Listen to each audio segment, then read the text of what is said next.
Cut cut cut cut మీరేం చూస్తున్నారు ఇక్కడ? చిత్రం చూస్తున్నా. చిత్రంలే బలా చిత్రంలే అనుకోకండి.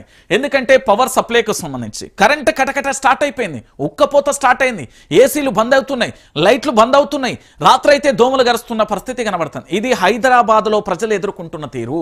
ఈ కరెంటు కష్టాలు ఎక్కడి నుండి వచ్చినాయి? ఇదే గతంలో కేసీఆర్ ప్రభుత్వం ఉన్నప్పుడు 24 గంటల కరెంట్ వచ్చింది. దాంతోపాటు ఎక్కడా కూడా కన్నురెప్పగొచ్చేంతసేపు కూడా కరెంటు పోలే. మరి ఈ రోజు ఎందుకు తెలంగాణలో పవర్ కట్ అవుతున్నది అంటే వీళ్ళకి అడ్మినిస్ట్రేషన్ రాదు, పరిపాలన రాదు, ముందస్తు ప్రణాళిక లేదు, అధికారుల లోప్యం, జాప్యం, అన్ని రకాలుగా చూస్తుంటే తెలంగాణ ప్రాంత బిడ్డలను ఒడ్డు మీద ఉన్నోళ్ళని తీసుకొచ్చి నడి షెర్ల ముంచే ప్రయత్నం చేస్తున్నది కాంగ్రెస్. ఇది వాస్తవమైన విషయం కాదంటే ఒకసారి చూసే ప్రయత్నం చేద్దాం. హైదరాబాద్లో ఇబ్బంది పడుతున్న ప్రజలు, తెలంగాణ ప్రజలకు మళ్ళీ చీకటి రోజులు, 24 గంటల నిరంతరాయ కరెంటుకు అంతరాయం, కరెంటు కోతలో ఐటీ ఉద్యోగుల ఇబ్బందులు విసుకెత్తిపోతున్న ఫిర్యాదు చేస్తున్న జనం, రోజులో 5-6 సార్లు పోయి వస్తుందని సరఫరాలలో లోపమా నిర్లక్ష్యమా అంటూ కూడా చెప్పిన పరిస్థితి కనబడుతుంది. నేను మళ్ళీ క్లారిటీగా చెప్తున్నా, 24 గంటల కరెంటు రావాలన్నా, సంక్షేమ పథకాల అమలు రావాలన్నా, బంగారు తెలంగాణ కావాలన్నా, భవిష్యత్తు వాణి కావాలన్నా కల్వకుంట్ల చంద్రశేఖరరావు అనే వ్యక్తి ఉంచేనే అవుతుంది. ఈరోజు మీరు ఇక్కడ చూసిన చిత్రానికి సంబంధించి కేవలం కరెంటు పోతుందట, మా ఊళ్ళోనైతే పోతలేదు, వాళ్ళ ఊళ్ళో పోతుంది కావచ్చు, వాళ్ళ వాడలో పోతుంది కావచ్చు, వాళ్ళ ఇంట్లో పోతుంది కావచ్చు అనేది కాదు. తెలంగాణలోని అన్ని జిల్లాలకు సంబంధించి ఇక్కడ పూర్తి స్థాయిలో జరుగుతున్న పరిణామాలు అన్ని జిల్లాలకు సంబంధించి మనం మాట్లాడుతున్నాం.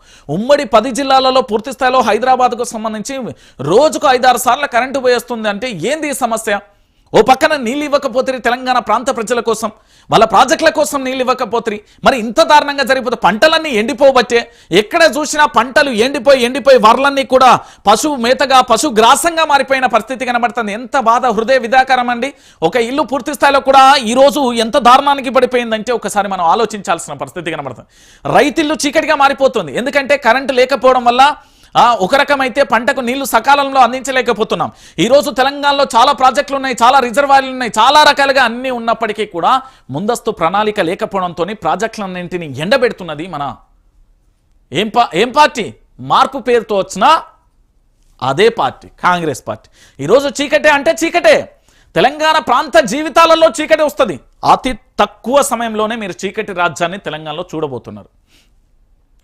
ఇక తినబోయే ముందు తొందర ఎందుకు అన్నట్టుగా మీకే అర్థమయ్యాలి. అయితే వెనకటి ఒక సామెత ఉంటుంది, భూ అంతా ఉడికిందా లేదా అంటే ఒక మెతుకును చూస్తే చాలు అంటారు. అట్లనే రేవంత్ రెడ్డి సర్కార్ ఎట్లున్నదంటే 5 ఏళ్ళు అవసరం లేదు, 15 నెలల నీ పాలన అర్థమైపోయింది. ఇక 5 ఏళ్లలో నువ్వేం చేస్తావు మాకు తెలుసు, ఈ నెత్తి మీద ఉన్న జుట్టును కూడా గుండు గీకిచ్చే రకం చేస్తావు, అంతకు మించి నువ్వు పెద్దగా తెలంగాణ రాష్ట్రానికి చేసేది ఏమీ లేదు అనేది తెలంగాణ ప్రాంత బిడ్డలకు అర్థమైపోయింది. ఇది వాస్తవమైన విషయం.